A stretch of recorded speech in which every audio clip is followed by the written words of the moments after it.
Let's go live to the Treasurer. He's speaking in Brisbane after the monthly inflation data was released. When it comes to the fight against inflation. Headline inflation was 2.1% through the year, down from 2.4%. Trim mean inflation was 2.4%, down from 2.8%. Services inflation came down, with some welcome developments in areas like insurance and rent as well. This is the lowest that inflation has been for years. It's the lowest headline inflation since the beginning of 2021. It's the lowest underlying inflation since the end of 2021, and also means for the first time since these monthly records have been kept that we have seen 6 consecutive months now of inflation within the Reserve Bank's target range. This means that the progress we're making together on inflation is substantial, and it means that it's sustained.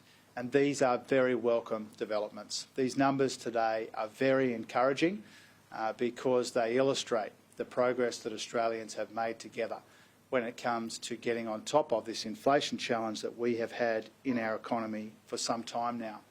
Now, we know that people are still under pressure, and that's why from next Tuesday, a whole raft of new cost of living measures will be rolled out. Minimum wages go up on Tuesday. We'll see a longer paid parental leave and pay the super guarantee on it. The super guarantee goes up to 12%.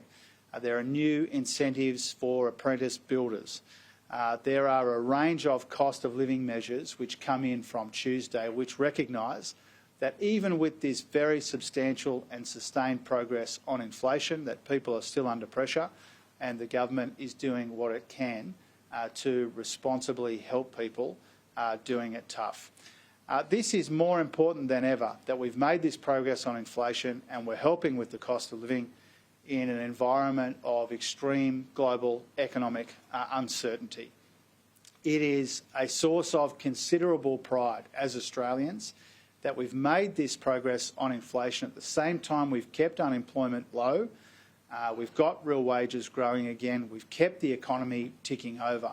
And that combination of economic outcomes in Australia is rare around the world, and it's rare compared to our history. Unlike other countries, we've paid for this progress. We've been able to achieve this progress on inflation without paying for it with substantially higher unemployment. In fact, under this government, we've seen the lowest average unemployment of any government in the last half century. So we're very encouraged by these numbers that we're seeing today. We know that the monthly data jumps around a bit. We know it's more volatile than the quarterly data.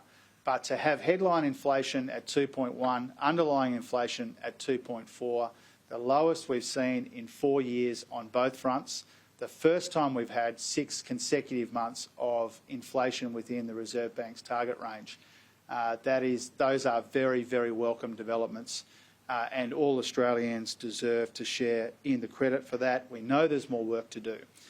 Now, when it comes to this progress in the fight against inflation, what it means is that we can focus even more substantially on some of the bigger, longer-term structural challenges in our economy, whether it's making our economy more productive, making our budget more sustainable, or making ourselves more resilient in the face of all of this global economic uncertainty.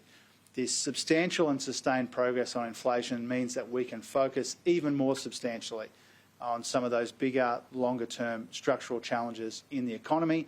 That's my focus, and it's also the focus of the Economic Reform Roundtable that I'll be convening in Canberra in August, because that gives us the best opportunity to work out the next steps. We've already got a very substantial economic reform agenda. We've already made a lot of very welcome and encouraging progress together, but the best way to determine the next steps in our economy and when it comes to economic reform is to do that together, and that's what the Economic Reform Roundtable is all about.